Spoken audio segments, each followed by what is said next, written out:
आज हम आप लोगों को यूपी बोर्ड क्लास 12 बायोलॉजी का मॉडल पेपर सेकंड समझाएंगे। तो पूरा वीडियो देखिएगा क्योंकि हम इसमें ये भी बताएंगे कि किस क्वेश्चन के आंसर में कितना लिखना है और कैसे लिखना है। तो चलिए देखते हैं। पहला क्वेश्चन है, सही विकल्प चुनकर अपनी उत्तर पुस्तिका में लिखिए। सही विकल्प चुनकर उत्तर पुस्तिका में लिखना है। तो देखिए पहला प्रश्न है, स्त्री में अंतरोपण के समय भ्रूण किस अवस्था में होता है? मोरुलावस्था, ब्लास्टुलावस्था, गैस्ट्रुलावस्था, नेरुलावस्था। स्त्री में अंतरोपण के समय भ्रूण किस अवस्था में होता है बताना है। तो इसका आंसर होगा दूसरा, स्त्री में अंतरोपण के समय भ्रूण ब्लास्टुला अवस्था में होता है। और फिर ख नंबर है, निम्नलिखित में से कौन सा कथन प्रभाविता के नियम के लिए सही है? प्रभाविता के नियम के लिए कौन सा कथन सही है? कारक जोड़े में होते हैं। लक्षणों का निर्धारण कारक नामक विभक्त या डिक्रीट इकाइयों के द्वारा होता है। यदि कारक जोड़ों के दो सदस्य असमान हों तो इनमें से एक कारक दूसरे कारक पर प्रभावी होता है। उपर्युक्त सभी।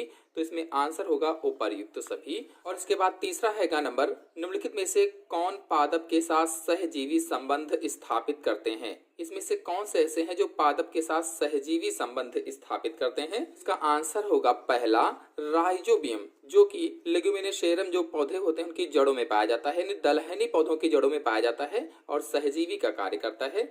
नेक्स्ट है, कौन सा एंजाइम डीएनए को विशिष्ट जगह पर काटने का कार्य करता है या काटने के लिए जाना जाता है? तो इसमें से एंडोन्यूक्लियस, यदि इसके बारे में वीडियो देखना चाहते हैं, एंडोन्यूक्लियस प्रतिबंधन एंजाइम पर हमारे चैनल में अपलोडेड है, आप लोग जाकर के देख सकते हैं। और इसे आणविक कैंची भी कहा जाता है, इसी को आणविक कैंची के नाम से भी जानते हैं हम लोग। फिर 2 नंबर है, 2 नंबर का पहला है, वृषण के 2 प्रमुख कार्य लिखिए। वृषण के 2 प्रमुख कार्य बताना है।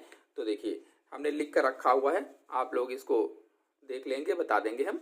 उत्तर संख्या देखिए कैसे लिखना है, कॉपी में आप उत्तर संख्या 2 डालेंगे और 2 डालने के बाद इधर 2 का का लिख देंगे।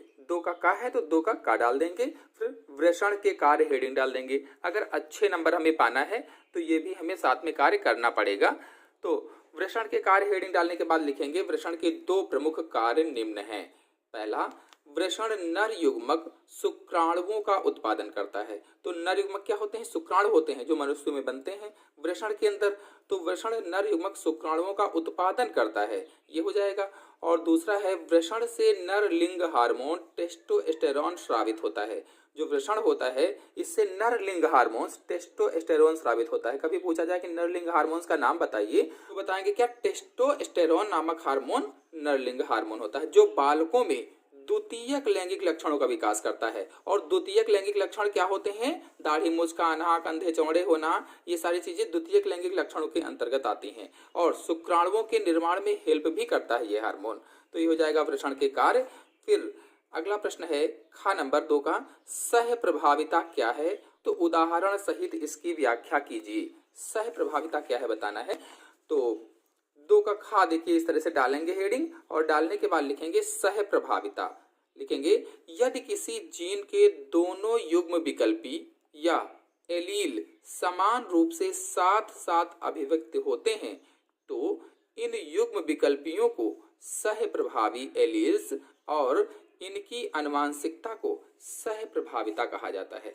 तो यहाँ पर आपको हम बता दें, युग्म विकल्पी या एलील कहा गया है। इसका मतलब होता है एक लक्षण के तुलनात्मक जीन। इसका क्या मतलब है? एक लक्षण के जो तुलनात्मक जीन होते हैं उसे युग्म विकल्पी या एलील कहा जाता है। तो कुल मिलाकर के सह प्रभाविता में हम ये भी बता सकते हैं कि जब किसी कारक या जीन के युग्म विकल्पी में कोई भी कारक प्रभावी या अप्रभावी ना होकर मिश्रित रूप से प्रभाव डालते हैं, मिश्रित रूप से, तो उसे ही सह प्रभाविता या कोडोमिनेंस कहते हैं। फिर कहा गया था उपयुक्त उदाहरण देकर समझाइए। तो उदाहरण में हम बताएंगे, मनुष्य में 4 प्रकार के रुधिर वर्ग पाए जाते हैं। हम सभी लोग जानते हैं ए बी और ओ 4 प्रकार के मनुष्य में मुख्य रूप से रुधिर होते हैं। और इन रुधिर वर्गों का नियंत्रण आई जीन करता है। इनका नियंत्रण कौन करता है? आई जीन।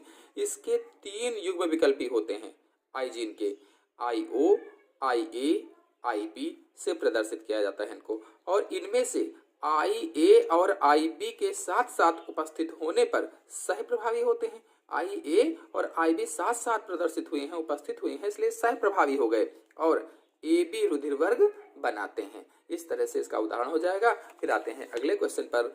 अगला क्वेश्चन है, मादा युग्मकोद्भिद के एक बीजाणु विकास से आप क्या समझते हैं? मादा युग्मकोद्भिद के एक बीजाणु विकास के बारे में बताना है। तो देखते हैं इसका आंसर। देखिए, दूसरे का डाल देंगे, ऊपर हमने उत्तर संख्या 2 डाला ही था, आप सही से इसी तरह से डालेंगे वहां पर।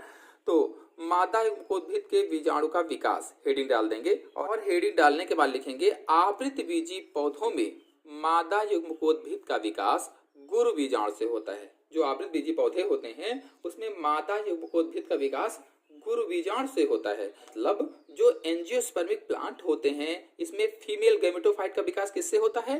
मेगास्पोर से होता है। और अर्धसूत्री विभाजन के द्वारा 4 गुरु बीजाणु बनते हैं, यानी अर्धसूत्री विभाजन होता है और 4 मेगास्पोर बन जाते हैं। इनमें से 3 गुरु बीजाणु नष्ट हो जाते हैं। 4 बने तो 3 नष्ट हो गए। कहा गया 3 गुरु बीजाणु नष्ट हो जाते हैं। एक गुरु बीजाणु वृद्धि करके भ्रूण कोष बनाता है।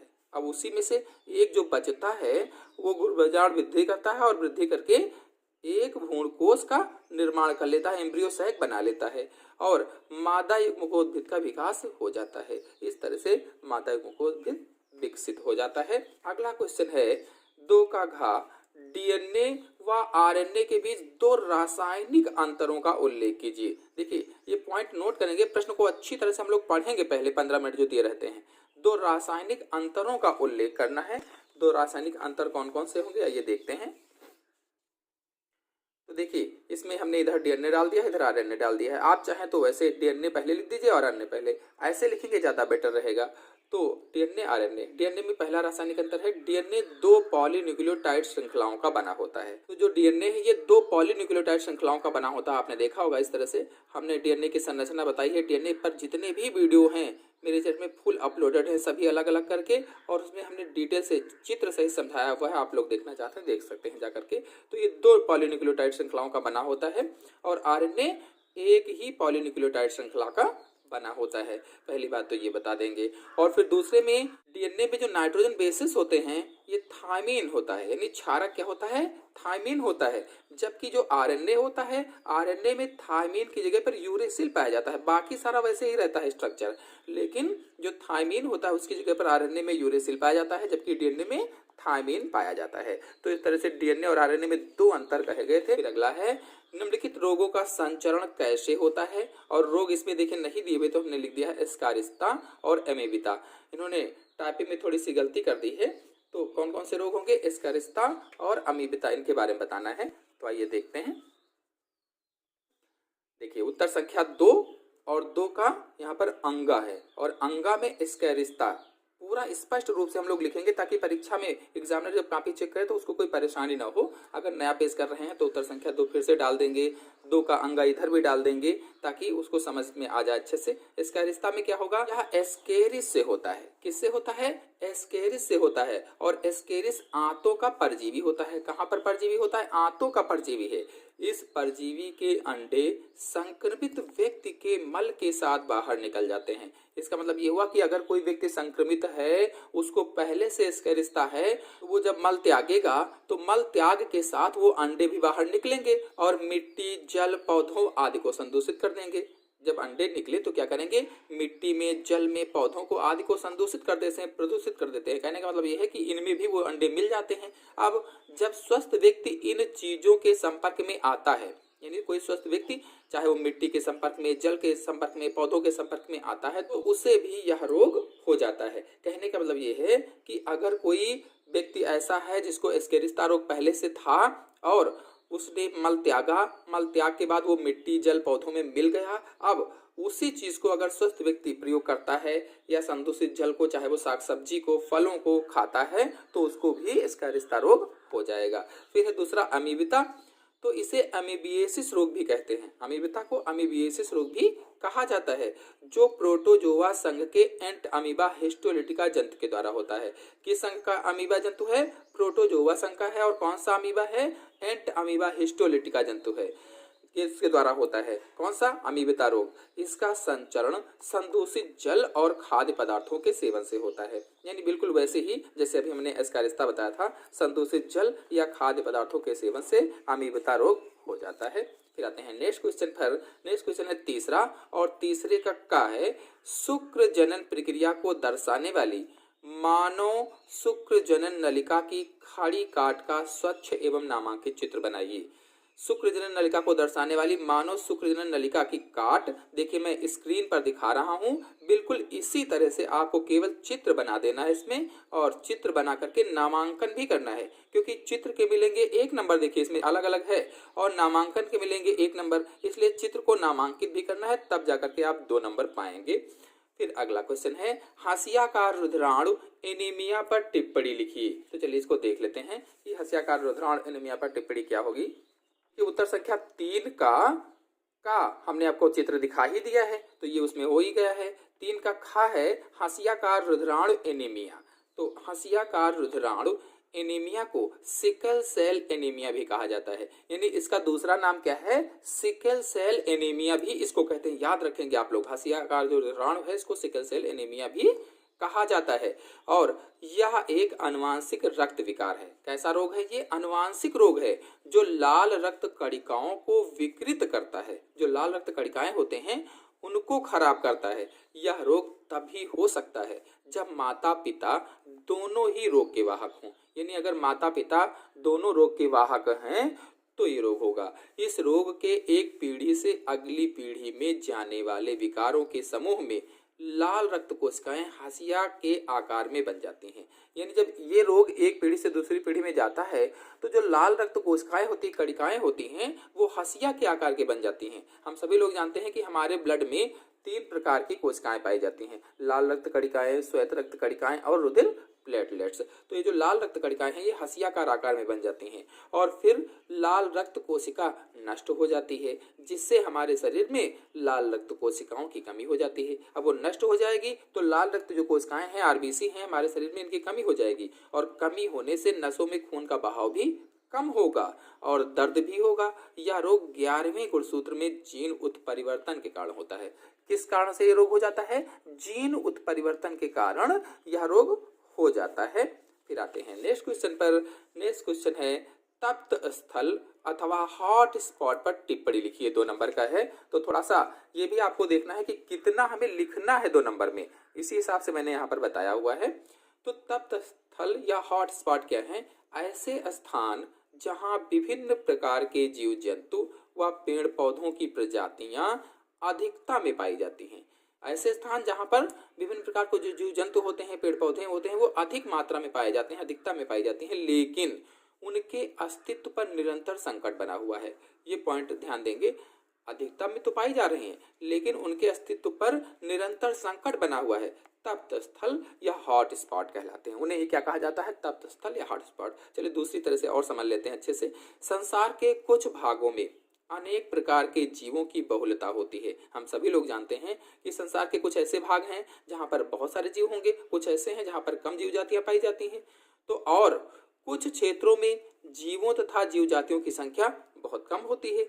जिन क्षेत्रों या प्रदेशों में जीव जातियों की संख्या बहुत अधिक होती है उन्हें मेगा डाइवर्सिटी जोन कहा जाता है। यानी ऐसे क्षेत्र जहाँ पर जीव जातियों की संख्या अधिक होती है उन्हें मेगा डाइवर्सिटी जोन कहते हैं।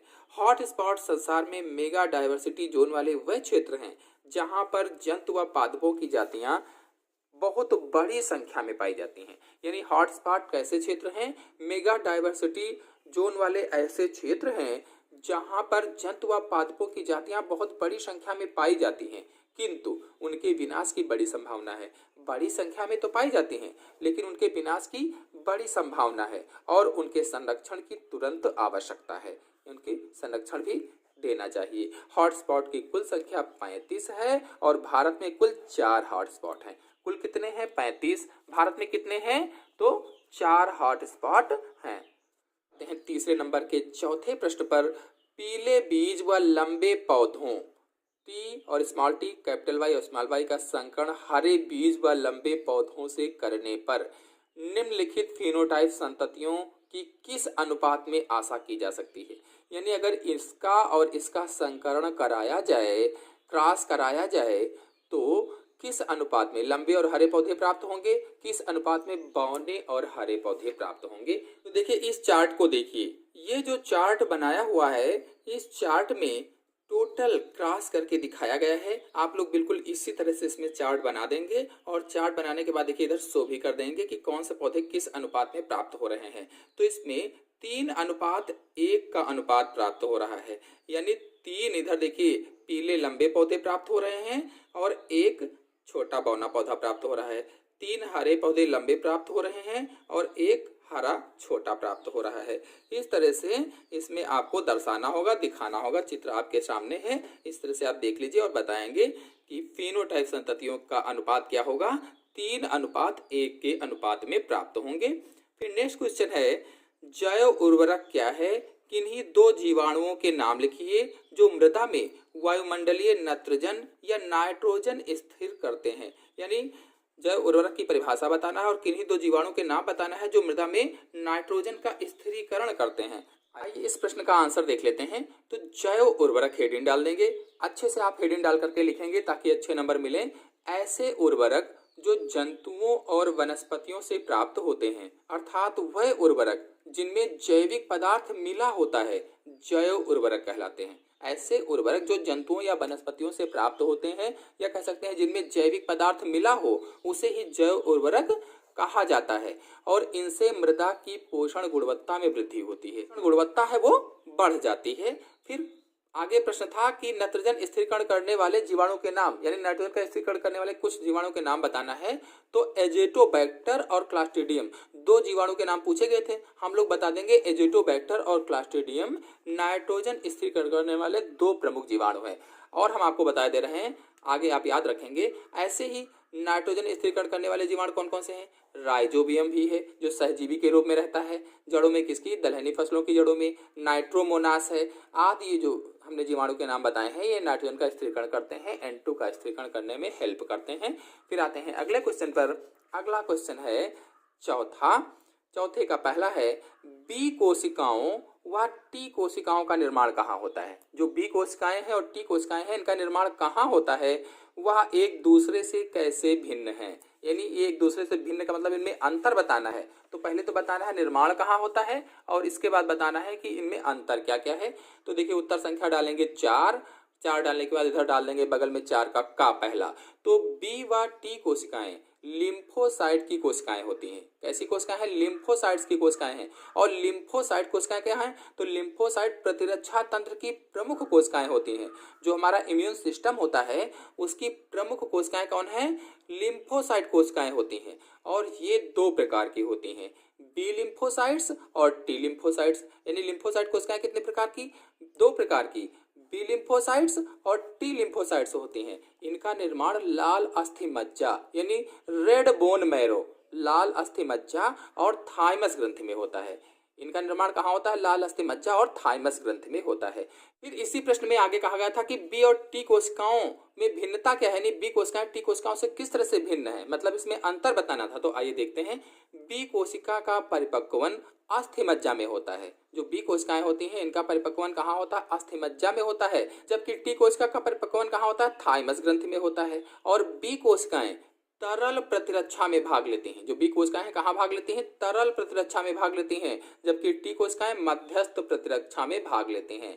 और बी कोशिकाओं की प्लाज्मा कोशिकाएं संक्रमण स्थल पर नहीं जाती हैं। इस प्लाज्मा कोशिकाएं होती हैं वह संक्रमण स्थल पर नहीं जाती हैं और अपने ही स्थान पर एंटीबॉडी बनाती हैं। जबकि जो टी कोशिकाएं हैं ये कोशिकाएं संक्रमण स्थल पर जाती हैं, जहां पर संक्रमण हो गया है, इन्फेक्शन हो गया है, वहां पर ये जाती हैं और एंटीबॉडीज नहीं बनाती हैं। जबकि बी कोशिकाएं क्या थी, एंटीबॉडीज बनाती थी लेकिन संक्रमण स्थल पर नहीं जाती थी। तो ये बी और टी कोशिकाओं में भिन्नता हो जाएगी। फिर आते हैं अगले क्वेश्चन पर। अगला क्वेश्चन है 4 का खा, निम्नलिखित शब्दों को उपयुक्त उदाहरणों सहित समझाइए। उपयुक्त उदाहरण देकर के इनको समझाना है। तो पहला है सह प्रभाविता और दूसरा है अपूर्ण प्रभाविता। तो सबसे पहले सह प्रभाविता को समझ लेते हैं।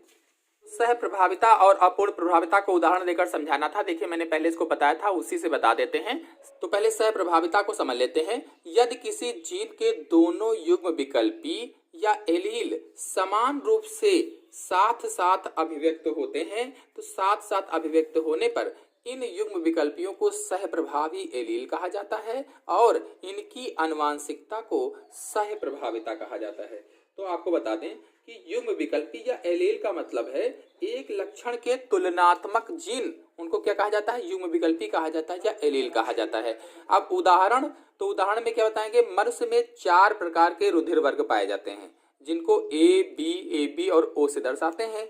इन रुधिर वर्गों का नियंत्रण आई जीन करता है और इसके 3 युग्म विकल्पी होते हैं, IO, IA, IB, इसे प्रदर्शित किया जाता है इनसे। और इनमें से IA और IB साथ साथ उपस्थित होने पर सहप्रभावी होते हैं और AB रुधिर वर्ग बनाते हैं। इस तरह से सहप्रभाविता हो जाएगी। और फिर इसके बाद दूसरी टिप्पणी है अपूर्ण प्रभाविता।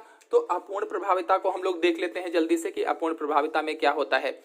तो देखिए हमने लिख कर रखा हुआ है, उत्तर संख्या 4 का जो सहप्रभाविता था वो अलग से हमने आपको बता दिया है। और दूसरा है अपूर्ण प्रभाविता, तो इसको देख लेते हैं। अपूर्ण प्रभाविता के अंतर्गत देखिए 2 विपरीत लक्षणों वाले कुछ पौधों में संकरण कराने पर F1 पीढ़ी में बीज का लक्षण प्रकट होता है। यानी जब 2 विपरीत लक्षणों वाले पौधों के बीच संकरण कराया जाता है तो F1 पीढ़ी में बीज का लक्षण प्रकट होता है, उसे ही अपूर्ण प्रभाविता कहते हैं। इसकी खोज सन 1903 ईस्वी में कार्ल कोरेंस ने की थी। अपूर्ण प्रभाविता की खोज किसने की, तो वैज्ञानिक कार्ल कोरेंस ने 1903 ईस्वी में की थी। अब उपयुक्त उदाहरण देना है, तो उपयुक्त उदाहरण देने में क्या, हम देखिए इधर हमने एक लाल पुष्प ले लिया है और इधर सफेद पुष्प ले लिया है। लाल पुष्प और सफेद पुष्प के बीच में क्रॉस करवाया या संकरण करवाया। क्रॉस करवाने पर देखिए गुलाबी पुष्प पैदा हुआ। संकरण जब कराया गया तो गुलाबी पुष्प उत्पन्न हुआ और ये F1 पीढ़ी हो गई। अब इस गुलाबी पुष्प में हमने स्वपरागण कराया है, यानी F1 पीढ़ी में स्वपरागण कराने पर पहला देखिए लाल पुष्प प्राप्त हुआ, दूसरा गुलाबी प्राप्त हुआ, तीसरा भी गुलाबी प्राप्त हुआ और चौथा सफेद पुष्प प्राप्त हुआ है। तो इनका अनुपात क्या है, 1:2:1 के अनुपात में पुष्प प्राप्त होते हैं। अतः यहाँ पर लाल रंग सफेद रंग पर पूर्ण प्रभावी नहीं हुआ। जो लाल रंग है वो सफेद रंग पर पूर्ण रूप से प्रभावी नहीं हुआ है, इसीलिए इसे अपूर्ण प्रभाविता कहा जाता है। चूंकि पूर्ण रूप से प्रभावी नहीं हुआ इसलिए इसे क्या कहते हैं, अपूर्ण प्रभाविता कहा जाता है। फिर आते हैं नेक्स्ट क्वेश्चन पर। परजीविता पर टिप्पणी लिखिए। परजीविता पर टिप्पणी लिखना है, तो आइए परजीविता पर टिप्पणी को देख लेते हैं। तो उत्तर संख्या 4 का गा है इधर डालेंगे और परजीविता हेडिंग डाल लेंगे। 2 जातियों के जीवों के बीच का ऐसा पारस्परिक संबंध, 2 जातियों के जीव हैं उनके बीच का ऐसा पारस्परिक संबंध जिसमें परजीवी अपना भोजन पोषक या होस्ट से प्राप्त करता है और इस संबंध में परजीवी को लाभ लेकिन पोषक को हानि होती है। यानी वो जिस पर बैठा हुआ है, जिस पर जीवन जी रहा है उसकी हानि होती है, उसका खुद का लाभ होता है, इसे ही परजीविता कहा जाता है। तो क्या हुआ, कोई 2 जातियां हैं उनके बीच का ऐसा पारस्परिक संबंध है जो अपना भोजन पोषक से प्राप्त करता है, किसी पर बैठा हुआ उससे प्राप्त करता है और जिससे प्राप्त कर रहा है भोजन उसको तो हानि हो रही है, जिससे प्राप्त करता है उसको क्या कहते हैं, पोषक कहा जाता है, उसकी हानि हो रही है लेकिन खुद लाभ ले रहा है, इसे ही परजीविता कहा जाता है। अब परजीवी मुख्य रूप से 2 प्रकार के होते हैं। कितने प्रकार के, 2 प्रकार के होते हैं। पहला आंशिक परजीवी और दूसरा है स्थायी परजीवी। आंशिक परजीवी क्या है, तो ऐसे जीव जो कुछ ही समय तक अपना जीवन पोषक पर व्यतीत करते हैं, यानी थोड़े समय के लिए ही अपना जीवन पोषक पर व्यतीत करते हैं, जीते हैं अपनी लाइफ, ऐसे परजीवियों को आंशिक परजीवी कहा जाता है। जैसे ग्लूकोडियम लार्वा होता है। और दूसरा है स्थायी परजीवी, तो ये परजीवी जीवन पर्यंत पोषक पर बने रहते हैं, पूरा जीवन पोषक पर बने रहते हैं और ये 2 प्रकार के होते हैं, अंतः परजीवी और बाह्य परजीवी। अंतः परजीवी पोषक शरीर के अंदर रहते हैं, जैसे लीवर फ्लूक, टेपवर्म, राउंडवर्म। जो अंतः परजीवी है वो शरीर के अंदर रहकर भोजन प्राप्त करते हैं, लीवर फ्लूक है, टेपवर्म है, राउंडवर्म है, कह लीजिए फीता कृमि है। और बाह्य परजीवी पोषक शरीर के बाहर रहकर जीवन जीते हैं। जो बाह्य परजीवी होते हैं ये पोषक शरीर के बाहर रहकर जीवन जीते हैं, जैसे जूं, खटमल, जोंक आदि है। जो है खटमल है, जोंक है आदि है, क्या है, बाह्य परजीवी होते हैं। चौथे का घा है पुनर्योगज डीएनए तकनीक क्या है। इस तकनीक द्वारा इंसुलिन उत्पादन विधि का वर्णन कीजिए। यानी इस तकनीक के द्वारा इंसुलिन का उत्पादन कैसे होता है उसका वर्णन करना है और पुनर्योगश डीएनए तकनीक को बताना है। तो आइए देखते हैं इसका आंसर। पुनर्योगश डीएनए तकनीक क्या है? तो हेडिंग डालेंगे पुनर्योगश डीएनए तकनीक। इसे रिकम्बिनेंट डीएनए भी कहा जाता है। अगर इस नाम से पूछा जाए तब भी आप यही बताएंगे। और पुनर्योगश डीएनए तकनीक को जेनेटिक इंजीनियरिंग भी कहते हैं। देखिए 3 नाम हो गए, पुनर्योगश डीएनए तकनीक, रिकम्बिनेंट डीएनए और जेनेटिक इंजीनियरिंग भी इसी को कहा जाता है। आनुवांशिक पदार्थ की संरचना में आवश्यकतानुसार फेरबदल करने को जेनेटिक इंजीनियरिंग अथवा पुनर्योगश डीएनए तकनीकी अथवा जीन मैनिपुलेशन भी कहा जाता है। एक नाम और आ गया, जीन मैनिपुलेशन। तो बताएंगे किसी वांछित विजातीय डीएनए खंड को एक वाहक खंड से जोड़कर बनाया गया डीएनए पुनर्योगश डीएनए कहलाता है, अथवा इसे ही जेनेटिक इंजीनियरिंग कहा जाता है अथवा रिकम्बिनेंट डीएनए कहा जाता है। इस तकनीक के द्वारा वांछित डीएनए खंड की क्लोनिंग की जाती है। क्या करते हैं? क्लोनिंग करते हैं और उसकी अनेक प्रतियां या कॉपीज बनाई जाती हैं। इस तकनीक का प्रयोग करके जीन की संरचना में सुधार किया जा सकता है, यानी कोई भी जीन है उसका सुधार किया जा सकता है और आनुवांशिक रोगों को मानव जाति से दूर किया जा सकता है। जो आनुवांशिक रोग होते हैं, आनुवांशिक विकार होते हैं, उनको मानव जाति से दूर कर सकते हैं अथवा मानव द्वारा उपयोग में आने वाले पादपों व जंतुओं की नस्लों का सुधार किया जा सकता है। किसके द्वारा? तो पुनर्योगश डीएनए तकनीक के द्वारा या जेनेटिक इंजीनियरिंग के द्वारा या रिकम्बिनेंट डीएनए के द्वारा अथवा जीन मैनिपुलेशन भी आप कह सकते हैं। फिर आते हैं अगले क्वेश्चन पर। अगला क्वेश्चन है 5 नंबर और 5 नंबर का है पारजीनी जंतु क्या हैं, इनका उत्पादन क्यों किया जाता है, मानव के लिए इनकी उपयोगिता का संक्षेप में वर्णन कीजिए। तो इसका लिंक मैंने डिस्क्रिप्शन में दे रखा है, आप लोग जाकर के वहां से फुल वीडियो अच्छे से समझ सकते हैं, क्योंकि यहाँ बताएंगे तो बहुत बड़ा वीडियो हो जाएगा। फिर 5 का खा है, चित्र की सहायता से लॉजिस्टिक समिष्ट वृद्धि का वर्णन कीजिए। तो आइए इस क्वेश्चन के आंसर को देख लेते हैं। उत्तर संख्या 5 डालेंगे और 5 डालने के बाद 5 का खा यहाँ पर डाल देंगे, क्योंकि खा नंबर है। लॉजिस्टिक समिष्ट वृद्धि वक्र। तो हर समिष्ट में संसाधन सीमित होते हैं, जितनी भी समिष्टियां होती हैं उसमें संसाधन सीमित होते हैं, अतः समिष्ट में चर घातांक की वृद्धि नहीं होती है। क्योंकि सीमित है इसलिए चर घातांक की वृद्धि होती ही नहीं है, क्योंकि सीमित समिष्टि के कारण प्रतिस्पर्धाएं होती रहती हैं, जिससे योग्यतम जीव जीवित रहते हैं। यदि प्रतिस्पर्धा होगी, कंपटीशन होगा, तो जो योग्यतम जीव है वो जीवित रहेंगे और बाकी अयोग्य वाले नष्ट हो जाएंगे।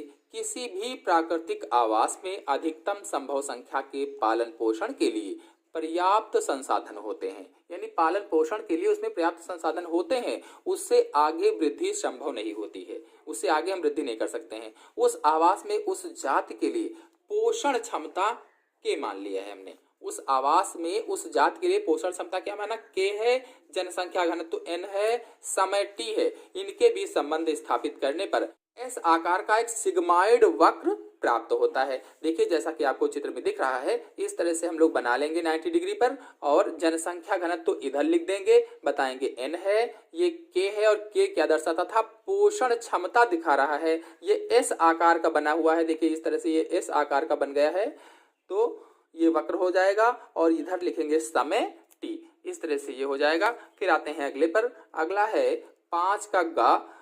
अंटार्कटिका के ऊपर ओजोन छिद्र क्यों बनता है? पराबैंगनी विकिरण के बढ़ने से पौधों और जंतुओं पर किस प्रकार प्रभाव पड़ेगा? तो इसका लिंक मैंने डिस्क्रिप्शन में दे रखा है, उसमें मैंने बहुत अच्छी तरीके से डिटेल से समझाया हुआ चित्र सहित, आपको तुरंत समझ में आ जाएगा, वहां से जाकर के आप देख लीजिए। फिर घ नंबर है त्रिसंलयन क्या है, ये कहाँ संपन्न होता है और त्रिसंलयन में सम्मिलित नाभिकों के नाम बताइए। तो इसका भी वीडियो मैंने लिंक डिस्क्रिप्शन में दी है, आप वहां से जाकर के देख सकते हैं, मैंने चित्र सहित समझाया हुआ है।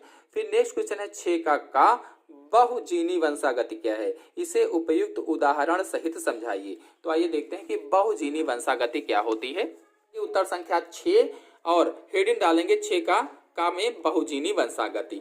जब एक लक्षण 2 से अधिक जीन से प्रभावित होते हैं तो उसे बहुजीनी वंशागति कहा जाता है।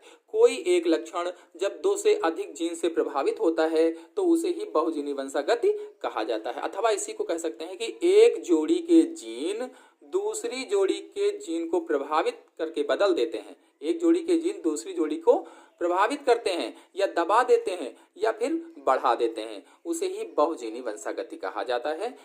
फिर इसमें कहा गया था इसे उपयुक्त उदाहरणों सहित समझाइए। तो एक उदाहरण मैंने दिया है, क्योंकि 3 नंबर का प्रश्न है, ज्यादा बड़ा लिखने से कोई फायदा नहीं है। तो प्रबलता या निरोधी बहुजीवी कारक है, इसका उदाहरण मैंने चार्ट देकर बनाया है। चार्ट आप देखिए, चार्ट में चूहों में त्वचा का रंग मैंने लिया है और चूहों में त्वचा के बालों के 3 रंग देखे गए हैं। पहला काला रंग जो प्रभावी जीन सी द्वारा उत्पन्न हुआ है। चार्ट को देखिए, जो काला रंग है ये प्रभावी जीन सी द्वारा उत्पन्न हुआ है। खा जो रंजकहीन या एल्बिनो जो कि सी के अप्रभावी अवस्था में होने पर विकसित हुआ है। और अगौटी रंग जो है ये प्रभावी जीन ए के कारण उत्पन्न हुआ है। इसमें काले बालों के सिरों पर पीले रंग की धारियां होती हैं। और जो अगला है जीन सी के अप्रभावी होने पर जीन ए अगौटी रंग उत्पन्न नहीं कर पाता है। जो जीन सी है ये अप्रभावी है, इसीलिए जीन ए अगौटी रंग उत्पन्न नहीं कर पाता है। अतः अप्रभावी जीन सी अगौटी जीन ए के लिए एपिस्टैटिक जीन का कार्य करता है। इस जीन को संपूरक जीन भी कहा जाता है। इस तरह से ये प्रश्न का आंसर हो जाएगा। फिर अगला प्रश्न है आनुवांशिकता रूपांतरित फसलों के उत्पादन के लाभों व हानियों की तुलना कीजिए। तो हेडिंग डालेंगे आनुवांशिक रूपांतरित फसलों के उत्पादन के लाभ क्या हैं। पहला है इस प्रकार की फसलें पीड़क प्रतिरोधी होती हैं। जैसे बीटी जो फसलें होती हैं, बैसिलस थोरिनजिएसिस जो फसलें होती हैं पीड़क प्रतिरोधी होती हैं। फिर दूसरा है इस प्रकार की फसलों में पौधों द्वारा उपयोग क्षमता में वृद्धि होती है। और फिर अगला है इस प्रकार की फसलें अजैव प्रतिबलों जैसे ठंडा, सूखा, लवण, ताप आदि के प्रति अधिक सहिष्णु होती हैं, यानी आदि को सह लेती हैं। और फिर अगला है इस प्रकार की खाद्य फसलों के पौष्टिक स्तर में वृद्धि होती है। इस प्रकार की जो खाद्य फसलें होती हैं उनमें पौष्टिक स्तर पर वृद्धि होती है। जैसे विटामिन ए समृद्ध गोल्डन राइस होता है, इसमें विटामिन ए भरपूर मात्रा में पाया जाता है। और फिर अगला है रासायनिक पीड़कनाशकों पर कम निर्भरता होती है, अतः पर्यावरण प्रदूषण रोकने में योगदान होता है। फिर दूसरी हेडिंग है आनुवांशिक रूपांतरित फसलों के उत्पादन से हानि। लाभ हो गए तो हानियां क्या क्या है। इस प्रकार की फसलों में वांछित जीन के साथ कोई अन्य जीन जैसे एंटीबायोटिक प्रतिरोधी जीन आदि हो सकता है जो एलर्जी उत्पन्न कर सकता है। फिर अगला है इस विधि द्वारा उत्पादित कुछ फसलों में बीज पैदा करने की क्षमता नहीं होती है, जिसमें किसान को प्रत्येक बार नए बीज खोदने होते हैं और बीज महंगे भी होते हैं। फिर फसलों में आनुवांशिक बदलाव से उस फसल पर निर्भर रहने वाले जीवधारियों पर प्रतिकूल प्रभाव पड़ता है।